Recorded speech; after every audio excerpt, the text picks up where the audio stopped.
بسم اللہ الرحمن الرحیم۔ اللہم صلی علی محمد و علی آل محمد۔ محرم کی پہلی رات کی عبادت۔ نبی کریم صلی اللہ علیہ وسلم نے فرمایا، محرم کی پہلی رات میں 8 رکعت نماز 4 سلام سے دو کر کے اس طرح پڑھے کہ ہر رکعت میں بعد سورہ فاتحہ کے 10 مرتبہ سورہ اخلاص پڑھے، اور جو یہ نماز پڑھے گا اللہ تعالیٰ اس کو بخش دیتا ہے۔ اور آپ صلی اللہ علیہ وسلم نے فرمایا، جو شخص یہ نماز ہر مہینہ کی پہلی چاند کی رات کو پڑھے، جو کوئی ہر مہینہ چاند رات کو یہ نماز پڑھے تو اس کا مال اور اولاد بلاؤں سے محفوظ رہے گا، اور ہر رکعت کے بدلے میں 1 سال کی عبادت کا ثواب پائے گا۔ اور آپ صلی اللہ علیہ وسلم نے فرمایا، جو شخص محرم کی پہلی رات کو 4 رکعت نماز اس طرح پڑھے کہ ہر رکعت میں بعد سورہ فاتحہ کے 3 مرتبہ سورہ اخلاص پڑھے، اور ہر رکعت کے بدلے میں اس کو اللہ تعالیٰ 40,000 برس کی عبادت کا ثواب عطا فرمائیں گے۔ اور آپ صلی اللہ علیہ وسلم نے فرمایا،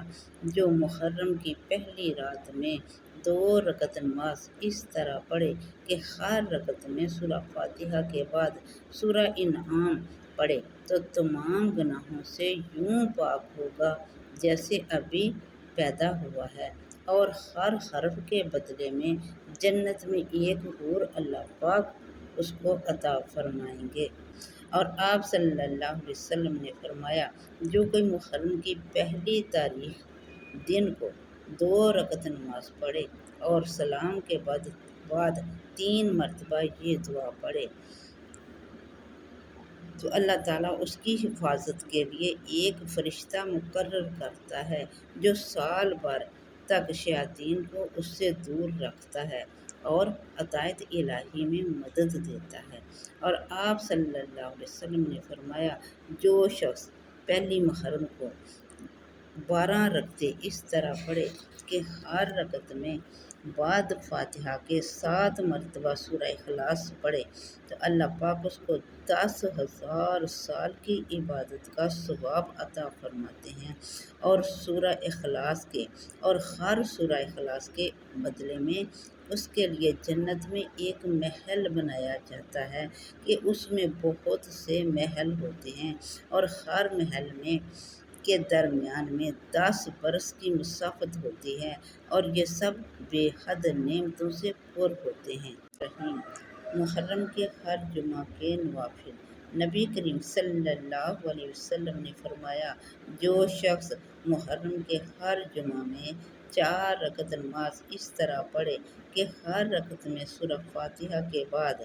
21 بار سورہ اخلاص پڑھے 21 بار سورہ اخلاص پڑھے تو گویا اس نے تمام آسمانی کتابوں کو پڑھا، اور ان کی ہر آیت کے بدلے میں ایک غلام آزاد کیا۔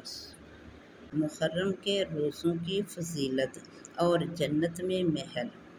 نبی کریم صلی اللہ علیہ وسلم نے فرمایا، پہلی 10ویں اور آخری دن محرم کے جس نے روزہ رکھا، اللہ پاک اس کے لیے جنت میں 30 شہر بناتا ہے۔ ہر گھر میں 30 محل ہوتے ہیں، ہر محل میں 30 صفے ہوتے ہیں، اور ہر صفے میں درخت اور نہریں اور تخت اور دسترخوان اور حوریں اور غلماں اور لڑکے ہوتے ہیں۔ اور آپ صلی اللہ علیہ وسلم نے فرمایا، جس نے اول محرم میں 10 روزے رکھے گویا اس نے 10,000 سال اللہ کی عبادت کی، یوں عبادت کی کہ رات کو قیام کیا اور دن کو روزہ رکھا۔ اور حضور صلی اللہ علیہ وسلم نے فرمایا، جو شخص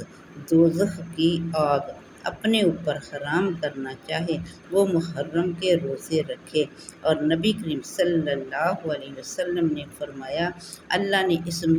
مہینے کو سب مہینوں میں سے برگزیدہ بنایا ہے، اور فرمایا، محرم کا ایک روزہ 1 سال کی عبادت سے زیادہ ہے، یعنی عام دنوں کے